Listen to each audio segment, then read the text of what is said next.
Hello friends, আমি upper primary 1241 জন wait listed প্রার্থীর মধ্যে একজন।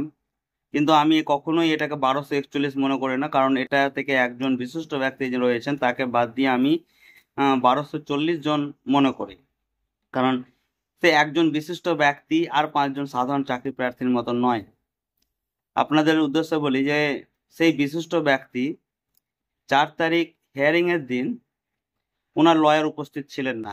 সেটা কেন ছিলেন না সেটার উত্তর কিন্তু এখনো পর্যন্ত কেউ পায়নি। হ্যাঁ, ওনার যারা ভক্ত রয়েছেন বা যারা অলরেডি জব করছেন তারা এখানে কোনো প্রকার কমেন্টে আসবেন না দাদা। আপনারা ওনার ভক্ত আছেন, ওনার ভক্ত হয়ে ওনার মধ্যেই থাকুন, আমাদের সঙ্গে আসবেন না, কোনো রকম ভাবে আমাদের ধারে কাছে আসবেন। কারণ আপনারা একটা জিনিস মাথায় রাখবেন, 14,052 মানে কিন্তু 14,052-তে এই 1241ও ইনক্লুডেড। এই 1241 বা 40 জনকে বাদ দিয়ে কিন্তু 14,052 জন নয়। আপনারা জয়েন করেছেন, সার্ভিস করছেন, কংগ্রেচুলেশন। কিন্তু এই 1241-এর বিষয়ে আপনারা নেগেটিভ ভাবে কোনো নাক গলাতে আসবেন না, অবশ্যই আসবেন না। আচ্ছা, এই 1240 জনের মধ্যে যতজন রয়েছেন যারা এখনো পর্যন্ত কোনো কন্টেম্প কেসের পিটিশনার নন, তাদেরকে আমি বলি যে আপনারা কতটা সুরক্ষিত রয়েছেন বর্তমানে এই 25শে সেপ্টেম্বর প্যানেল এক্সপায়ার হওয়ার পর থেকে। আপনারা একটু আপনার পরিচিত সার্কেলের মধ্যে যে সমস্ত অ্যাডভোকেট, লয়ার বা আপার প্রাইমারি ওয়েটিং প্রার্থী বা যাদের ভরসায় আপনারা থেকেছেন, একটু আপনারা ওনাদের সঙ্গে আলোচনা করবেন যে আপনারা কতটা সুরক্ষিত রয়েছেন।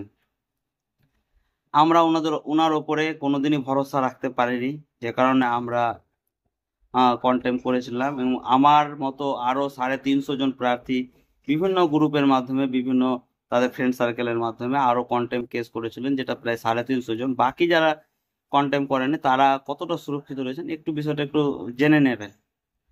আচ্ছা, 4 তারিখ রায় আসার পর থেকে উনি যেভাবে যেভাবে একটার পর একটা আপডেট, একটার পর একটা আপডেট, সার্বিক প্রচেষ্টা, সর্বত্র ভাবে চেষ্টা করে কাউন্সিলিং নোটিশ, কাউন্সিলিং, জয়নিং, এইসব আপডেট গুলো দিচ্ছিল, অতীতে কিন্তু এরকম আপডেট দেয়নি। কিন্তু এই 4 তারিখের পর থেকে যে আপডেট গুলো উনি দিচ্ছিলেন, একটার পর একটা আপডেট, একটার পর একটা আপডেট, এবং প্রত্যেকে যে আশা হতো, আশা নিয়েছিলেন যে 25 তারিখের মধ্যে আমাদের জয়নিং, কাউন্সিলিং বা অন্তত একটা নোটিশও হবে, সেই আশাটা উনি কিন্তু আমাদের কি করলেন, শেষ করে দিলেন। আমরা আপনাদেরকে যারা কন্টেম্প পিটিশনার নয় তাদেরকে কিন্তু অনেকটা অনিশ্চয়তার মধ্যে ফেলে দিলেন। এখন যদি আপনাদের অস্তিত্ব নিয়ে কেউ প্রশ্ন করে, আপনারা সেই অস্তিত্বর উত্তর কিন্তু আপনাদের কাছে অ্যাকচুয়ালি নেই। আইনি দিক থেকে আপনি হিসাব করে দেখুন, আপনারা জেনে দেখবেন। তো আপনারা যারা, যাদের এই নিয়োগটা দরকার, এখনো যদি আপনারা আপনাদের অস্তিত্বর ব্যাপারে নিশ্চিত হতে না পারেন, তাহলে আমার কিছু করার নেই। আপনি যদি ভাবেন যে উনি বলেছেন বলে আমাদের দরকার নেই, ওনার কারণে আমাদের চাকরিটাও আমরা স্যাক্রিফাইস করতে পারি, সেটা আপনার ব্যাপার। আমি পারবো না, আমি সেটা পারবো না বলে আমরা আলাদা কন্টেম্প করেছি, আমরা আলাদা চেষ্টা করেছি, আমরা আলাদা চেষ্টা করছি।